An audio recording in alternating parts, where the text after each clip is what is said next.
Voilà pourquoi il est temps de revenir à une théologie équilibrée. Oui, Dieu est bon.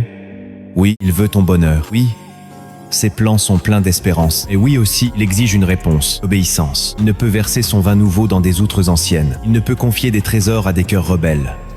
Il ne peut bénir ce qu'il ne dirige pas. L'obéissance est donc la condition de la direction. Et la direction précède toujours la provision. Beaucoup prient pour une percée financière, relationnelle, spirituelle, et refusent d'obéir aux instructions simples que Dieu leur a données. Pardonne, lâche cette relation toxique, sème dans la fidélité, quitte cette habitude cachée.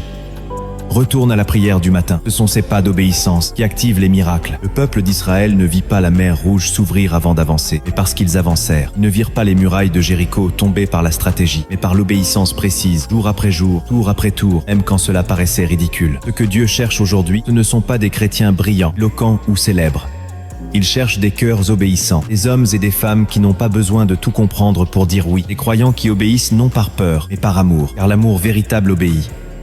Jésus a dit, si vous m'aimez, gardez mes commandements. Ce n'est pas une menace, c'est une invitation, une clé, un chemin. Celui qui garde la parole marche dans la lumière. Et dans la lumière, il y a la vie, la paix, la croissance, la prospérité. Aujourd'hui, il est temps de faire un pas de retour, de dire au Seigneur, je veux t'écouter à nouveau. Je veux marcher selon ta voie, non selon mes raisonnements. Je veux renoncer à mes raccourcis et emprunter ton chemin, même s'il est étroit. Car sur ce chemin étroit coule une rivière invisible.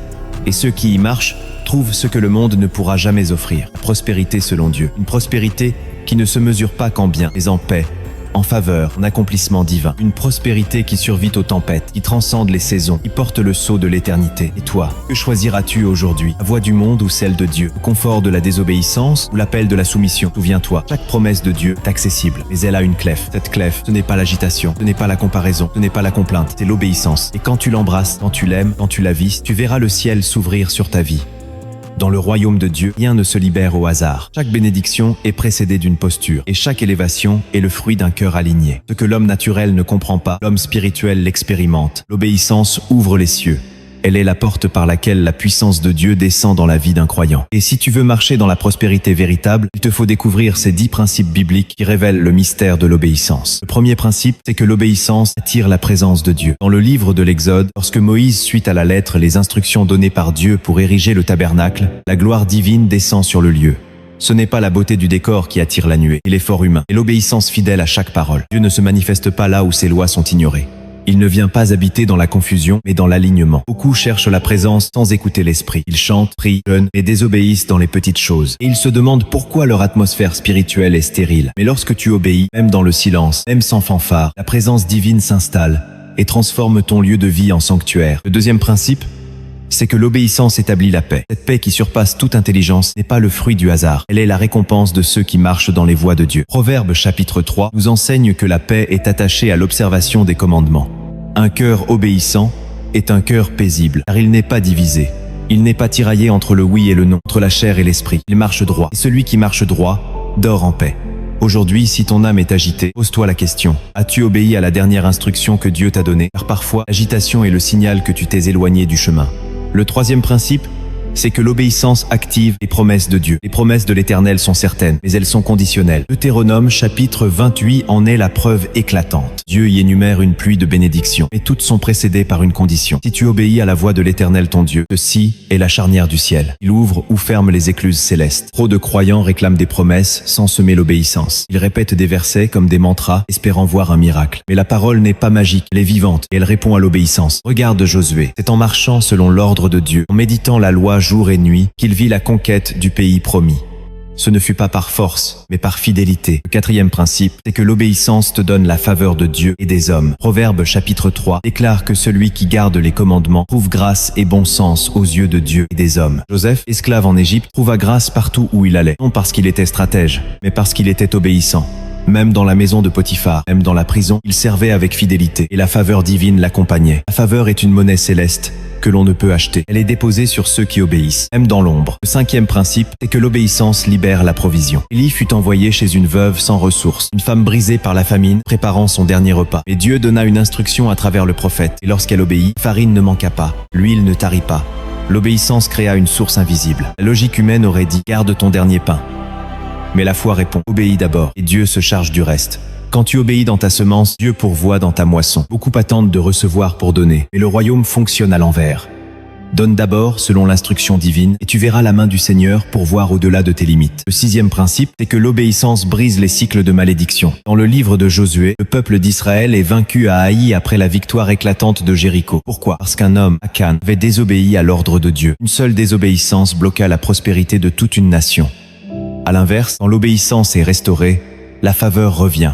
Il y a dans nos vies des batailles perdues, non à cause du diable, mais à cause de portes ouvertes par la désobéissance. Ce n'est pas toujours un manque de puissance, c'est un manque d'alignement. L'obéissance ferme les brèches spirituelles, elle coupe les racines de malédiction, elle rétablit l'ordre divin et restaure la victoire.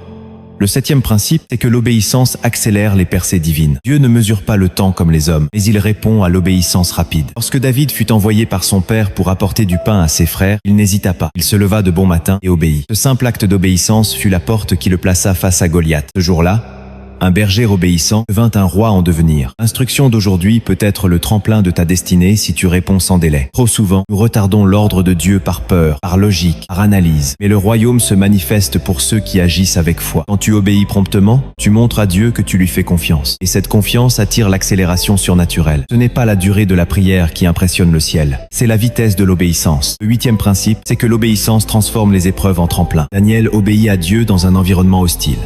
Il ne compromit pas sa foi, même lorsque le décret royal interdisait la prière. Son obéissance lui valut une nuit dans la fosse au lion. Et cette fosse fut le théâtre de la gloire de Dieu. Ce qui devait être sa fin devint son élévation. Le roi lui-même proclama la grandeur du Dieu de Daniel. L'épreuve n'est pas une preuve d'abandon, mais souvent un lieu où Dieu teste la fidélité. L'obéissance dans la douleur est plus précieuse que l'or, car elle prouve que l'on sert Dieu pour qui il est, et non pour ce qu'il donne. Et Dieu ne laisse jamais une telle obéissance sans réponse. Le neuvième principe est que l'obéissance ouvre des chemins invisibles. Lorsque le peuple d'Israël se retrouva face à la mer Rouge, Moïse reçut un ordre étrange. Avance. Mais vers quoi? Vers les flots impassibles, vers l'impossible. Pourtant, lorsqu'il obéit et leva le bâton, la mer s'ouvrit. Ce miracle n'aurait jamais eu lieu sans l'obéissance à une parole qui défiait toute logique. C'est souvent à l'instant où tu obéis, même sans comprendre, que Dieu crée un chemin. Il aime surprendre ceux qui lui font confiance. Il aime manifester sa puissance là où il n'y a aucune issue apparente. Obéir dans l'invisible, c'est croire que le ciel est capable de réécrire le visible. Enfin, le dixième principe, peut être le plus fondamental, c'est que l'obéissance honore Dieu et établit sa seigneurie sur ta vie. Jésus a dit, « Si vous m'aimez, gardez mes commandements. » L'obéissance n'est pas seulement un acte, c'est une déclaration. Elle dit à Dieu, « Tu es mon roi. » Chaque fois que tu obéis, tu renverses le trône de l'ego pour élever celui du Christ. Tu renonces à ta volonté pour embrasser la sienne. Et dans ce mouvement de soumission, tu deviens véritablement fils ou fille du Très-Haut. Car les fils ne discutent pas l'ordre du Père. Ils y répondent par amour. L'obéissance révèle ton attachement, ton respect, ta foi. Elle prouve que tu marches par l'esprit et non par la chair. Elle fait taire la voix du monde pour écouter celle du ciel. Et Dieu, voyant ton cœur soumis, déverse ce que nul homme ne peut offrir, ta bénédiction, ta faveur, ta prospérité. Alors aujourd'hui, quelle est l'instruction que Dieu t'a donnée et que tu as laissée en suspens? Quelle parole attends-tu d'appliquer depuis trop longtemps? Car la prospérité que tu cherches ne se trouve pas dans plus d'efforts, mais dans plus d'obéissance. Ce n'est pas en frappant plus fort que tu verras les murs tomber. C'est en marchant selon sa voie. Ce n'est pas en criant plus fort que le miracle viendra. C'est en t'alignant au rythme de son cœur. L'obéissance est ce rythme, cette cadence divine qui fait avancer le ciel dans ta vie. Et plus tu t'y soumets, plus tu t'ouvres à la prospérité que Dieu a prévue pour toi depuis l'éternité. Il existe dans les Écritures des trésors que seule l'obéissance permet de découvrir. Des vérités qui ne sont pas révélées à la surface, mais qui se cachent dans les plis du silence, dans les replis du cœur soumis, dans l'ombre de ceux qui marchent selon la voie du Père. Ces vérités-là ne crient pas, elles ne séduisent pas, elles ne brillent pas aux yeux du monde, mais elles sont puissantes, elles sont vivantes, elles sont capables de transformer une destinée et d'ouvrir des portes que personne ne peut fermer. La première de ces vérités, c'est que l'obéissance est une stratégie céleste pour vaincre les géants invisibles. Lorsque David tua Goliath, il ne cherchait pas à se battre. Il obéissait simplement à l'ordre de son père, apporter du pain à ses frères. Ce geste d'apparence insignifiante fut en réalité un alignement divin. En obéissant à son père terrestre, David entra dans le plan de son père céleste. Ce n'est pas le combat qui a fait de lui un roi, mais l'obéissance qui l'a conduit vers le lieu du combat. Ce jour-là, il ne s'est pas battu pour sa gloire, mais parce qu'il était positionné dans l'heure de Dieu. Et quand tu obéis, tu te places sur le champ où Dieu veut manifester sa puissance. Ce n'est pas toi qui choisis la victoire, c'est l'obéissance qui t'y conduit. Il y a des géants qui tomberont, non pas parce que tu les as cherchés, mais parce que tu as dit oui à une simple instruction. La deuxième vérité, c'est que l'obéissance précède toujours la révélation. Abraham marcha sans savoir où il allait. Il n'avait pas de carte, pas d'explication, seulement une parole. Et c'est en montant sur la montagne, en levant le couteau, qu'il vit le bélier. Ce n'est qu'après l'acte d'obéissance que Dieu dévoila la provision. Beaucoup de croyants veulent voir avant d'obéir, mais dans le royaume, c'est l'inverse.